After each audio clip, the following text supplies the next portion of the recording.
लोकांचं मन कुठेतरी विचलित व्हावं, मीडियाचं लक्ष बाजूला जावं म्हणून भाजप अशा पद्धतीने आंदोलन करत आहे। तुम्ही शांत बसला आणि आता बरं तुम्ही आंदोलन करायला तयार आहात। एक तर आपण सगळ्यांनी समजून घेतलं पाहिजे की न कळत तो विषय तिथं झालेला आहे आणि लगेचच आव्हाड साहेबांनी माफी मागितलेली आहे। भाजपच्या बाबतीत बोलायचं झालं तर छत्रपती शिवाजी महाराजांच्या विरोधात तिथं अनेक नेते भाजपचे बोललेले आहेत, तेव्हा महाराष्ट्राचे नेते शांत बसलेत। डॉक्टर बाबासाहेब आंबेडकरांच्या विरोधात भाजपचे नेते तिथं बोललेले आहेत, कर्मवीर भाऊराव अण्णांच्या विरोधात तिथं बोललेले आहेत आणि साधं एक सॉरीसुद्धा नाही, माफीसुद्धा नाही त्या लोकांनी मागितलेली। अण्णादानाने तिथं आव्हाड साहेबांकडनं जे झालं लगेचच त्यांनी माफी मागितली। त्यामुळे महाराष्ट्रामध्ये जे कुठलं काय वातावरण आहे, जे काय ॲक्सिडेंट झाले तिथं गरीब तिथं मेलेली आहेत, श्रीमंताची बाजू हे सरकार घेताना आपल्या सगळ्यांना बघायला मिळते। त्याच्यावर त्याचं लक्ष कुठेतरी बाजूला व्हावं म्हणून कदाचित बीजेपी त्या बाबतीत आंदोलन करते असं आमच्या सगळ्यांचं मत आहे। माफी मागितल्यानंतर सुद्धा महाराष्ट्रात ज्या काही अडचणी आहेत, तसंच जे काही हिट अँड रन केस झालेली आहे त्याच्यामध्ये काही श्रीमंताच्या पोरांनी सामान्य कुटुंबातल्या मुलामुलींवर गाडी तिथं घातली आणि मग त्याच्यामध्ये जर आपण बघितलं सिस्टममध्ये खूप मोठे एरर आहे।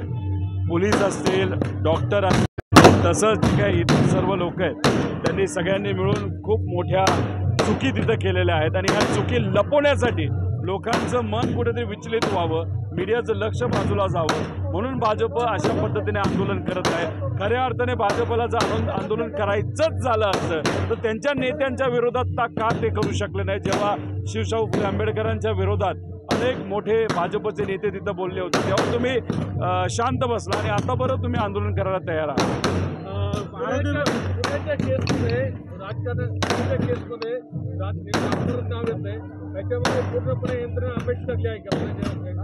सरकारी यंत्रणा नक्कीच अपयशी ठरलेली आहेत। जे पॉवरफुल लोक असतात, समजा नेते असतील, श्रीमंताची मुलं असतील, श्रीमंत लोक असतील, त्यांच्या खरं तर ही यंत्रणा कुठेतरी वापरली गेली ही आपल्याला त्या ठिकाणी बघायला मिळते।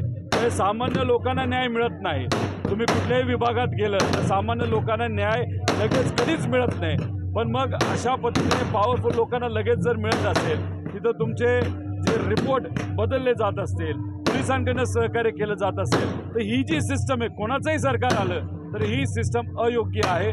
त्या दोन सामान्य कुटुंबातल्या दुर्दैवाने मृत्युमुखी पडलेल्या त्या दोघांना जर न्याय खऱ्या अर्थाने मिळणार तर तो फक्त फक्त सामान्य लोकांनी हे प्रकरण हातात घेतलंय म्हणून त्या दोघांना न्याय मिळेल असं माझ्या सरकारला तिथं वाटतं। आरोग्य विभागासंदर्भात आपण एक केलेला आहे आंदोलन करण्याच्या संदर्भात, तसं एकंदरीत जाताना आपण त्यात म्हटलंय की त्या कंपनीला टेंडर देण्यापूर्वी नंतर त्याची रजिस्ट्रेशन झालं होतं। जी कंपनी झालीच नव्हती अशा कंपनीला हजारो कोटीचं टेंडर दिलं गेलं, याच्यावर मी प्रेस कॉन्फरन्स घेतलेला आहे। कोर्टात हा विषय गेलेला आहे, कोर्टाने स्व इच्छेने सुमोटो हा विषय आता ते स्वतः चालवणार आहे, म्हणजे कुठेतरी चुकीच्या गोष्टी घडलेल्या आहेत। आता जी कंपनी फॉर्मच झाली नव्हती त्या कंपनीला तुम्ही कॉन्ट्रॅक्ट कसं देता? म्हणजे आता इथं असं झालं की तुम्हाला मार्क्स आधी मिळाले आणि नंतर आता पेपर कुठला तुम्ही दिला त्याच्यापासून तुम्ही सुरुवात करत आहेत, असं होत नसतं। त्यामुळे इथं या सरकारमध्ये जर तुम्ही बघितलं तर मोठ्या प्रमाणात भ्रष्टाचार हा केला जातो। ज्या पद्धतीने खेकडा जमीन पोखरतो तसं काही नेते आता इथं तिजोरी जी आहे ते सामान्य लोकांचा पैसा आहे ते पोखरताना आपल्या सगळ्यांना बघायला मिळतं। आरोग्यमंत्र्यांकडे आपला रोख आहे 100%। त्यांच्यावर मी बोललेलो आहे, त्यांना चॅलेंज केले, हिंमत असेल तर माझ्यासमोर तुम्ही या, मी कागद घेऊन तिथं बसतो, पण ती हिंमत काय त्यांनी दाखवलेली नाही।